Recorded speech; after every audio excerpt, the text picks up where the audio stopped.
America और Iran के बीच पिछले 1 महीने से चल रहा ये युद्ध बिना किसी नतीजे पर आकर के रुक गए और पिछले 1 हफ्ते से दोनों ही देशों के बीच में 2 हफ्ते के सीज फायर की बातें लगातार चल रही है। पिछले हफ्ते दोनों देशों के प्रतिनिधियों के बीच में बातचीत होते हुए भी देखा गया, लेकिन क्या इन दोनों देशों के बीच बने ये सीज फायर आगे टिकेंगे या नहीं, अभी इस पर कुछ भी कहा नहीं जा सकता, क्योंकि अभी भी वेस्ट एशिया में जो बदलाव आने हैं वो अभी तक नहीं आए हैं। यानी कि वेस्ट एशिया की जियोपॉलिटिक्स में अभी बहुत कुछ घटना बाकी है और उसके घटने के बाद ही वहां पर शांति पूरी तरीके से कायम होते हुए दिखाई देंगी। लेकिन प्रश्न ये है कि आखिर वेस्ट एशिया में ये कौन सी घटनाएं हैं जो आगे होते हुए दिखाई देंगी और जिसकी वजह से आने वाले कई वर्षों तक वेस्ट एशिया में युद्ध जैसे हालात और भी बिगड़ते हुए दिखाई देंगे। सीज फायर की घोषणा के बावजूद अभी भी बीच बीच में इजराइल की तरफ से हमले देखने को मिल रहे हैं और सीज फायर के होने के बावजूद ईरान और अमेरिका के बीच में किसी भी प्रकार की कोई भी तालमेल बनती हुई नहीं दिख रही है।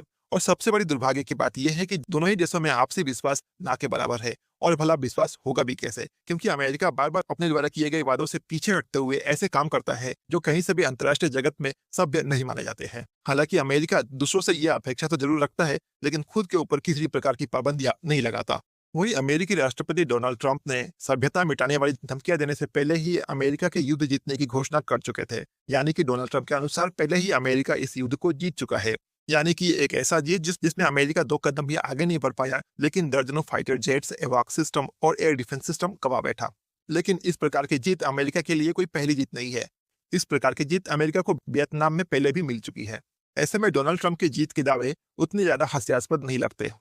डोनाल्ड ट्रंप की परेशानियां यही नहीं रुकती है, क्योंकि जिस युद्ध को वो 6 दिनों में खत्म करने की बातें कह रहे थे वो 30 दिनों तक चलती रह गई। उसके बावजूद भी इसमें कोई नतीजा आते हुए दिखाई नहीं दे रहा था और कहीं से भी ईरान कमजोर होता हुआ भी नहीं दिख रहा था। ऐसे में मध्यवर्ती चुनावों को ध्यान में रखते हुए डोनाल्ड ट्रंप कहीं से भी इस युद्ध को और आगे नहीं बढ़ाना चाह रहे थे और किसी भी तरीके से वो इस युद्ध से निकलना चाहते थे। और डोनाल्ड ट्रंप को इस स्थिति से बाहर निकलने के लिए उसके फेवरेट दलाल ने भी अपनी अहम भूमिका जरूर निभाई। वहीं दूसरी तरफ ईरान की तरफ से सीज फायर को लेकर के क्यों बातें कही गई, ये काफी आश्चर्य करने वाली लगती है, क्योंकि ईरान इस युद्ध में कहीं से भी अमेरिका के खिलाफ कमजोर होता हुआ नहीं दिख रहा था और उसने लगातार अमेरिका की नाक में दम करके रख दी थी। और इस युद्ध में अप्रत्याशित तौर पर ईरान के लिए स्ट्रेट ऑफ हॉर्मुज उसका सबसे बड़ा हथियार भी बन चुका था। ऐसे में युद्ध विराम की घोषणा करते हुए ईरान भी इस युद्ध को जीतने की घोषणा कर चुका है। ईरान में ईरानी लोग युद्ध की जीत के प्रदर्शन और जश्न मनाते हुए भी दिखाई दिए। हालांकि इस युद्ध के दौरान ईरान को भी काफी नुकसान हुआ था और अमेरिका ने अपने असली चेहरा दिखाते हुए उसके कई शहरों के जरूरी इंफ्रास्ट्रक्चर को भी काफी हद तक डैमेज किया। ऐसे में ईरान के लिए भी जरूरी था कि युद्ध पर विराम लगाते हुए कुछ समय के लिए अपनी अर्थव्यवस्था पर भी ध्यान दिया जाए। इसी बीच सीज फायर में दोनों ही देश एक दूसरे के सामने कई शर्तें लाते हुए दिखाई दे रहे हैं। जहां अमेरिका युद्ध विराम के लिए 15 बिंदु वाले 15 सूत्रीय समझौते को आगे बढ़ा रहा है, तो वहीं ईरान अपने 10 बिंदुओं वाले एग्रीमेंट पर बातचीत करना चाहता है। जहां अमेरिका के इस 15 सूत्रीय युद्ध विराम समझौते में जो शर्तें लादी जा रही है, वो शर्तें युद्ध विराम के शर्तों के स्थान पर ईरान के आत्मसमर्पण करने वाली दस्तावेज के तौर पर दिखाई दे रही है। इसी तौर पर ऐसे शर्तों को कहीं से भी ईरान मानते हुए नहीं दिखेगा, यानी कि ईरान अमेरिका के इन शर्तों को कहीं से भी भाव नहीं देने वाला है। वहीं दूसरी तरफ ईरान जिन 10 शर्तों की बातें कर रहा है, उन शर्तों को अमेरिका पहले से ही नकारता आया है। ऐसे में युद्ध विराम को लेकर के जो भी ये बातचीत हुई, तो कोई भी अर्थ नहीं बनता है।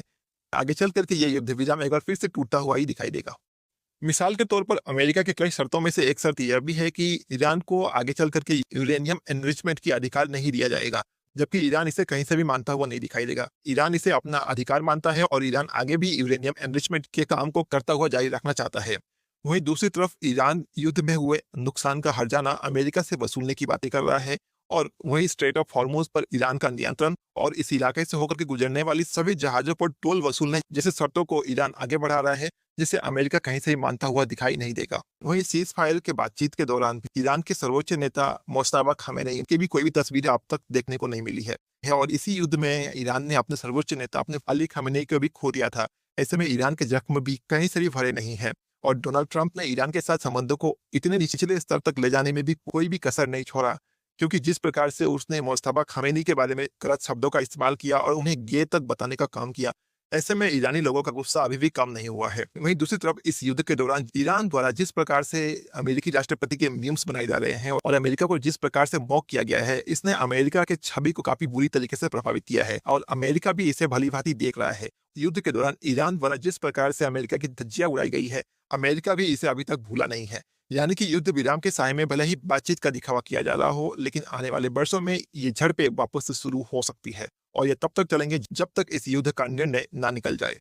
बाकी आपका इस युद्ध को लेकर के क्या मानना है? क्या यह युद्ध बेनतीजा रहा या इसे ईरान ने जीत लिया है? क्या आगे भी इस युद्ध के होने की संभावना है? आपके जो भी विचार है कमेंट बॉक्स में जरूर बताइए। हम जानना चाहेंगे कि आप इस विषय में क्या सोचते हैं। तो मिलते हैं अपने अगले कड़ी में, तब तक के लिए अपना ख्याल रखें। जय हिंद, जय भारत।